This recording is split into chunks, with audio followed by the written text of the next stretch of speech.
Hello दोस्तों, मैं हूँ राजेश मौर्य। स्वागत करता हूँ आपके पॉलिटिक्स चैनल सिलेक्शन विराज चैनल में। मित्रों, इस वीडियो में हम बात करने वाले हैं, अगर आपने क्या है बिहार पॉलिटेक्निक का एंट्रेंस एग्जाम दिया है, क्योंकि 30-31 में आपके एग्जाम थे, तो आपके अगर मन में ये डाउट है कि सर बिहार पॉलिटेक्निक का जो रिजल्ट है वो कब आएगा, तो इससे संबंधित मैं आपको विथ प्रूफ के साथ में बताने वाला हूँ। पिछले सालों के एग्जाम्पल के माध्यम से मैं आपको समझाने की कोशिश करूंगा कि जो आपका बिहार पॉलिटेक्निक का जो रिजल्ट है वो कब आएगा। देखिए मित्रों, एक चीज मैं आपको साफ शब्द में कह देना चाहूंगा, बिहार पॉलिटेक्निक की जैसे आपके कब एग्जाम है, कब से आपका एडमिट कार्ड आएगा, यानी एक हमारी जो डीसीईसी की जो ऑफिशियल वेबसाइट है वहां पर ये सारे जो न्यू अपडेट होते हैं वहां पर आते रहते हैं, लेकिन रिजल्ट से संबंधित कोई अपडेट नहीं है। तो यानी कि अब कोई बता रहा है तो आपको एक्सपेक्टेड ही बताएगा, तो मैं भी आपको एक्सपेक्टेड ही बताने वाला हूँ। तो इस चीज से आप क्या है, आपके मन में ये डाउट नहीं होना चाहिए कि क्या है कोई ऑफिशियल नोटिफिकेशन नहीं है ना। तो उसके पहले मित्रों मैं आपको रिजल्ट संबंधित बताऊंगा, उसके पहले आपको ये पता होना चाहिए कि बिहार पॉलिटेक्निक में एडमिशन लेने के लिए कौन कौन से डॉक्यूमेंट लगते हैं, काउंसलिंग करवाने के लिए कौन कौन से डॉक्यूमेंट लगते हैं, काउंसलिंग कैसे होती है, जैसे यूपी की काउंसलिंग होती है वैसे बिहार की ही होती है ना। तो आपको काउंसलिंग कैसे करवाना होगा, बेस्ट कॉलेज कैसे चूज करना होगा, इन सब से संबंधित हमारा वीडियो बना है, तो आप हमारे चैनल पर विजिट कीजिए, वहां पर आपको हर नॉलेज हर जानकारी मिल जाएगी। तो चलिए मित्रों, अब आते हैं अपने टॉपिक पर। देखिए, जब आप पिछले सालों में देखोगे, जो आप पिछले सालों में अगर देखते हो अच्छे से, तो जो बिहार पॉलिटेक्निक का जो रिजल्ट आया है, जैसे बात करें हम 2021 की, 21 की बात करें, 20 की बात करें, 19 की बात करें, तो इसमें जब आप देखोगे तो 15 दिन, किसी में 20 दिन, किसी में 25 दिन का गैप है। यानी एग्जाम, जैसे मान लीजिए आपका एग्जाम है, मान लीजिए 1 तारीख को हो रहा है, तो जो आपका रिजल्ट आ रहा है वो 20 को आ रहा है। ये चीज आपको ध्यान रखना होगा। ऐसे जो आपका एग्जाम हुआ है, आप लोगों को पता है कि आपका जो एग्जाम हुआ है वो 30 यानी कि 30 और 31 जुलाई को कंडक्ट करवाया गया है। कब करवाया गया है? 30 और 31 जुलाई को कंडक्ट करवाया गया है। तो अब इससे संबंधित जो रिजल्ट है वो कब आएगा? देखिए, जैसा कि मैंने आपको स्टार्टिंग में बता दिया, अभी इससे संबंधित कोई ऑफिशियल न्यूज नहीं है, लेकिन फिर भी अगर एक्सपेक्टेड के बारे में बात करें तो आप, जैसे मैंने बता दिया कि पिछले सालों में जब आप देखोगे, मैं एक आध स्क्रीनशॉट यहाँ पर लगा दूंगा तो आप देख भी सकते हो कि कब कब रिजल्ट आया हुआ है ना। तो यहाँ पर देखो 15 दिन, 20 दिन, 25 दिन, ऐसे 22 दिन का क्या है गैप है।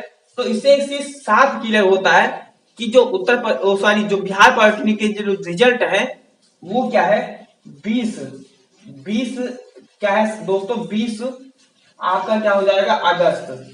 जी हाँ, 20 अगस्त, यानी कि 20 अगस्त के लगभग में, इससे 2-4 दिन कम या 2-4 दिन अधिक हो जाएगा। अब हम बात करते हैं इसका इतना समय क्यों लगता है। ऑनलाइन में तो 2 दिन में, 3 दिन में आ जाती है, लेकिन जब ऑफलाइन पेपर होता है तो इतना समय क्यों लगता है? क्योंकि मित्रों पता है कि आपका जो एग्जाम हुआ था वो OMR बेस्ड, यानी कि ऑप्टिकल मार्क जो रीडर वाली जो सीट आती है उसके आधार पर आपका पेपर कंडक्ट करवाया गया होगा। तो वो जो सीट होती है वो आपके सेंटर से एक हेड ऑफिस तक जाने में कम से कम क्या है 1 से 2 दिन लग जाते हैं। फिर वो जो कापी, जो हमारी सीट होती है वो चेक होने में कम से कम हफ्ता भर का समय लग जाता है। फिर उन सब चीजों को नोटिस करने में, यानी कम से कम 15 दिन हर एग्जाम में।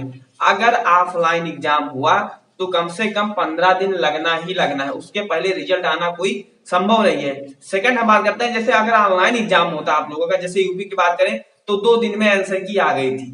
दूसरे दिन 1 तारीख को, हाँ 1 तारीख को क्या है आपका एग्जाम खत्म हुआ, एक के बाद में 2 तारीख को आपकी आंसर की आ गई कि आप अपना आंसर की मैच कर सकते हो, है ना। लेकिन अगर ऑफलाइन होता तो कम से कम 15 से लेकर 20 दिन आसानी से लग जाते हैं। अच्छा मित्रों, अगर आपको के मन में नेक्स्ट डाउट है कि सर काउंसलिंग संबंधित हम कैसे सब चीजों को जाने, क्योंकि अब आपका रिजल्ट आएगा, उसके बाद में आपका रैंक घोषित होगा और उसी के आधार पर आपकी काउंसलिंग होगी। तो काउंसलिंग संबंधित मैं आपको बता देना चाहूंगा, काउंसलिंग अगर जैसे आपका जो रैंक कार्ड आएगा उसमें लिखा रहेगा कि काउंसलिंग फॉर आप क्वालिफाइड है कि नॉट क्वालिफाइड है। अगर क्वालिफाइड लिखा हुआ है, हालांकि अगर आपके 10-5 नंबर होते हैं तो क्वालिफाइड लिखा होता है, मिनिमम अगर आपके 5-7 नंबर है तो आसानी से वहां पर क्वालिफाइड आपको लिखा मिल जाएगा। तो अगर आपके इससे जैसे अब मार्क्स आते हैं तो क्वालिफाइड लिखा है तो आप काउंसलिंग करवा सकते हो। हाँ, अगर कुछ भी मार्क्स है क्वालिफाइड लिखा है तो, हालांकि सभी बच्चों के क्या क्वालिफाइड लिखे ही रहते हैं, जिनके माइनस में भी नंबर होते हैं उनके भी क्वालिफाइड मैंने देखा है यूपी में लिखे रहते हैं। तो देखिए जैसे आपकी काउंसलिंग होगी उसी के बाद में आपको अपना कॉलेज वगैरह चूज करते हुए काउंसलिंग करवाना है। उसके बाद में आपकी फीस सबमिट होती है।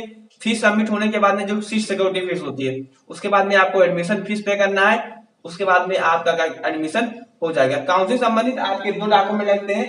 पहला तो आपका होना चाहिए जो एडमिट कार्ड आपने क्या डाउनलोड किया हुआ है, जो एडमिट कार्ड आपके पास है एडमिट कार्ड होना चाहिए। और जो फीस लगती है 250-300 रुपए जो आपकी क्या काउंसलिंग फीस लगती है वो आपके पास होना चाहिए। इसी 2 चीजों के माध्यम से आप काउंसलिंग करवा सकते हो।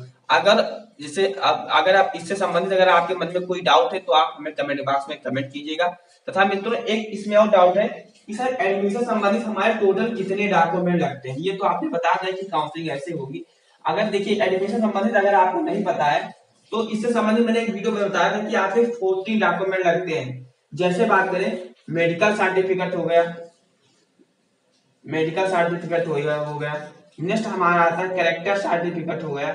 इन सब चीज अगर आपके पास नहीं है तो अभी से आपको क्या है बनवा लेना होगा, नहीं तो आगे चलकर आपको प्रॉब्लम होने वाली है ना। तो अगर आपके पास नहीं है तो इन सब चीजों को अभी से आपको बनवा लेना चाहिए। इससे संबंधित मैंने आपको 14 डॉक्यूमेंट बताया, जाकर आप देखिए तो वहां पर आपको पूरा नॉलेज मिल जाएगा। जैसे अगर आपको सर्च करना है तो polytechnic admission document by selection with Rajesh या polytechnic admission important document by selection with Rajesh. जैसे अगर कोई चीज सर्च किया करो तो लास्ट में बाय सिलेक्शन विद राजेश आप जरूर लगाया करिए, क्योंकि जैसे आप बाय सिलेक्शन विद राजेश लगाओगे तो आपको हमारा वीडियो सबसे पहले मिल जाएगा। तो चलिए मित्रों वीडियो को ये पेंट करते हैं। चैनल पर नए तो चैनल को सब्सक्राइब कीजिएगा। मिलते हैं अगले वीडियो में, तब तक के लिए आप अपना ख्याल रखिए। Thanks for watching this video.